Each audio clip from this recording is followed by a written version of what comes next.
says 8-83, integrated 3. So I started doing this one in class, and then I decided to make a video. So this one, it says guests are arriving for a show when the theater manager realizes he forgot to turn on the air conditioning. The guests are very hot and uncomfortable. At 2:04, the manager turns on the air conditioning. It's 85 degrees in the theater. So I just set it up so that I could use the ordered pair. Like at time 0, it was 85. And then since that's 11 minutes later, I called that 11. And then that's what it's asking us in letter A. It says at 2:15, the manager announces that he has bad news using average rate of change. He predicts average rate of change, by the way, is y2 minus y1, x2 minus x1. Using the average rate of change, he predicts the theater will not cool off to a comfortable 70 degrees until 3 p.m. What calculations did the theater manager make? What was the temperature at 2:15? So they want us to know 11 minutes after when he said it was 85, it's 2:15. What was the temperature here? Like, what kind of calculations could he have possibly done to predict that at 3 o'clock the temperature would be 70? And that 56 came from, that's how many minutes after 2:04. That's what I'm using for my x values. So I think he must have done, it said the word, it said average rate of change. So I know average rate of change is y2 minus y1 over x2 minus x1. So use that for my 2, y2, and that's my y1, x2, x1.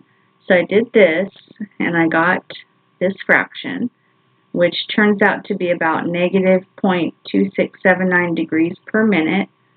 So then I thought I could just figure out what the rate was, or what degrees it was right here, what the temperature was. I could just go 11, because 11 minutes have passed. I can go 11 times that number.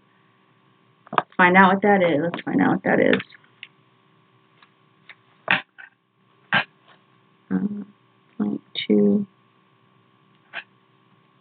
It's kind of a rounded number, so it might not turn out perfectly. Times 11. So it's going to cool down by about 2.9469 degrees over the course of 11 minutes. So I can just subtract that number from 85. I'm just going to, in my calculator, add 85, which is the same thing. So now I've got that it's 82.05 degrees. We'll just call that 82 degrees. So that is part of the answer for part A. That's kind of what they're asking. And when they say what calculations, just maybe show these calculations right here. And so now I think we're on to part B. So part B I got messed up in class because I was using the wrong ordered pair. So let's see. Part B. It says, as the air conditioner continued cooling, the manager recorded these actual temperatures. So it gives me a bunch of temperatures in the book. I wrote all over my book. And this is what I messed up in class. I was writing this. So I went ahead and put like how many minutes have gone by. Like that's after 11 minutes. I wanted to use these two ordered pairs, and that's what I did in class, and I kept getting the wrong answer because I was reading the problem wrong.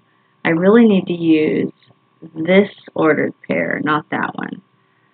So what it says is, what was the average rate of change after 3, so that means this one, after 3, until the temperature reached 70. So until the temperature reached 70, and for some reason I grabbed that 70, which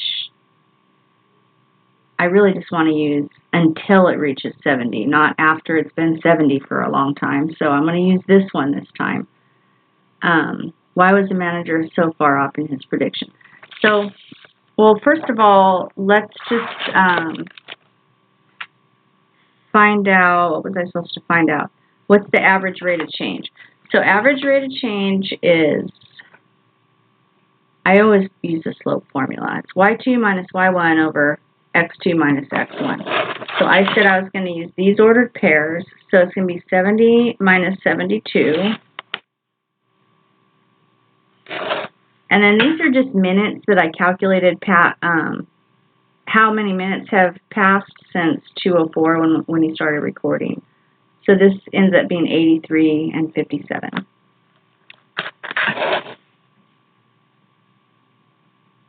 And then if I do this, well, this would be negative 2 over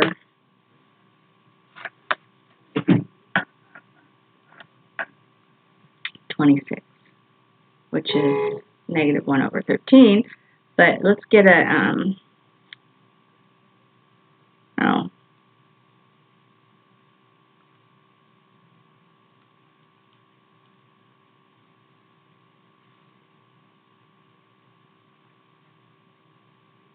yeah, that gives me about it's going to be negative 0.076 per minute. This is the cooling rate. This is the average rate of change between 3 o'clock and up until it reached 70 degrees. So that answers one of their questions. It says, what was the average rate of change after 3 o'clock until the temperature reached 70? Well, there it is. And then why was the manager so far off in his prediction? Well, I think what the answer key says is that the average rate of cooling near 70 degrees was only about a quarter of the rate when the cooling started. So you can see, look how they're kind of drastically different, these rates of change. So what I think happens is that maybe a linear model isn't a really good model for cooling. So the rate of change is actually changing. And so that's why he was so far off in his prediction. So that's a good enough answer for letter B.